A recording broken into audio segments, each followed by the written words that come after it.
Sekarang kami berada di Rumah Warisan Haji Su yang terletak di Kampung Losong, Kuala Terengganu. Jom kita tengok.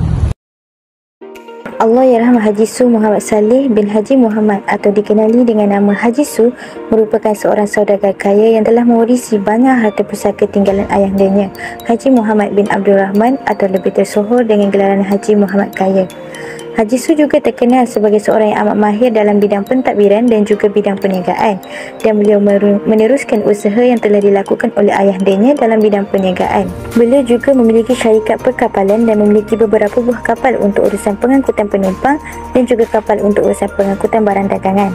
Dan salah sebuah kapal beliau ialah MV Menganti Baru. Beliau juga amat berminat dalam aktiviti seni mempertahankan diri, iaitu seni silat. Melalui perkongsian hidup dengan dua orang isteri, Haji Su telah dikurniakan 10 orang cahaya mata. Haji Su meninggal dunia pada Januari 1991. Jasad Haji Su telah disemadikan di tanah perkuburan Masjid Hiliran atau dikenali juga dengan nama Masjid Haji Muhammad Kaya. So, sekarang kami akan tunjukkan ke anda semua rumah bujang berpilih berkembar 3. Rumah bujang berpilih bercirikan rumah tradisional Terengganu ini dipercayai telah dibina sekitar tahun 1890-an, iaitu lebih awal daripada pembinaan rumah limas yang terletak bersebelahan. Rumah ini merupakan tempat tinggal awal bagi Su Muhammad atau Haji Su dan ahli keluarganya. Struktur bumbu rumah ini dibentuk oleh 3 pasang pemelih, tetapi ia tidak dibentuk oleh 3 buah rumah bujang. Ini merupakan suatu ciri reka bentuk yang amat unik yang dihasilkan oleh tukang-tukang pada waktu itu. Kita dah tengok kat luar, jom kita tengok kat dalam pula.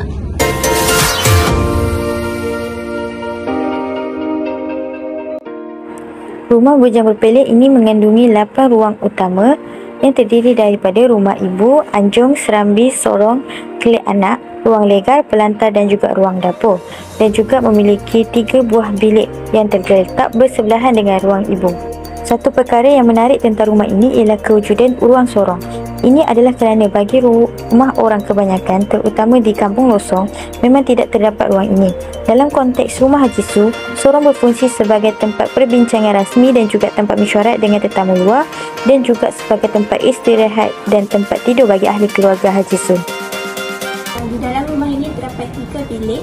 Ini merupakan salah satu bilik tidur anak Haji Su. Ruangan atas ini hanya digunakan oleh keluarga Haji Su sahaja.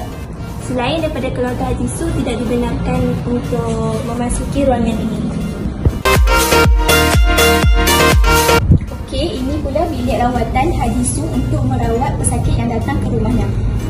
Okey, kalau anda tengok kat sini ada tilam dengan bantal. Okey, tilam dengan bantal ni digunakan oleh pesakitnya, dan ini juga minyak-minyak yang digunakan oleh Haji Su untuk mengubat pesakitnya. Dan ini juga ketul tembaga.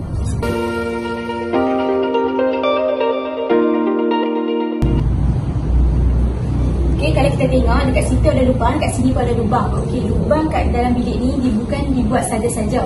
Orang zaman dulu mereka menggunakan lubang ni sebagai tandas. Mereka jadikan lubang-lubang dalam bilik ni sebagai tandas mereka. Ini adalah telaga yang diorang akan gunakan untuk ambil air untuk diorang mandi.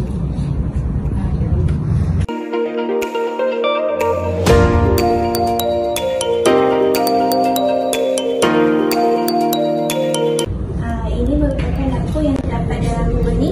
Mari kita tengok. Ini merupakan meja makan keluarga Haji Su, dan diorang akan makan kat sini. Satu family akan makan, duduk kat sini dan makan bersama-sama.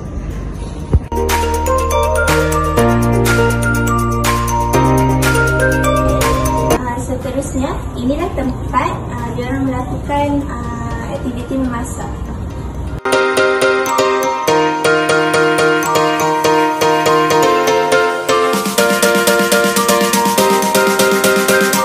Sekarang ni adalah tempat untuk letak pinggan dan perkakas-perkakas yang lain. Okey, fungsi lubang-lubang yang kat bawah ni, kenapa mereka buat rumah macam ni ialah sebab kalau kita basuh pinggan dan air basuhan pinggan tu akan jatuh. So, mereka buat lubang ni untuk mudahkan air mengalir ke bawah.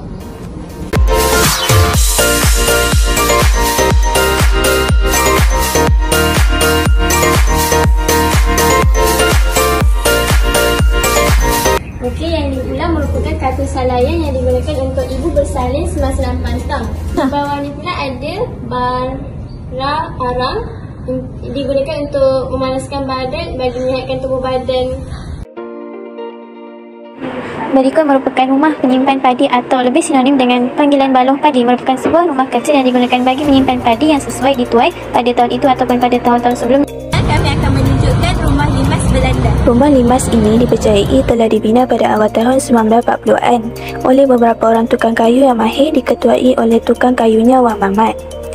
Unsur seni bina dibawa daripada unsur seni bina Belanda di Indonesia ini begitu unik, terutama dalam reka bentuk sistem perabung atapnya yang amat teratur dan kemas.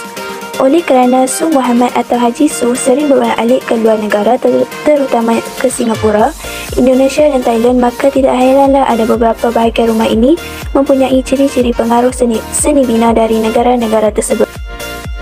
Ini merupakan gambar anak bongsu Haji Su. Manakala kapal yang itu ialah kapal yang digunakan ketika banjir. Jika kita lihat di sini, rumah warisan Haji Su menggunakan atap genting singgora. Kerja-kerja konservasi telah dilakukan untuk memperbaiki setiap bahagian yang rosak pada atap dan bumbu rumah. Manakala rumah limas Belanda telah ditukarkan kepada shilling asbestos yang baru. Sekian daripada kami untuk rumah Haji Su. It's a wrap.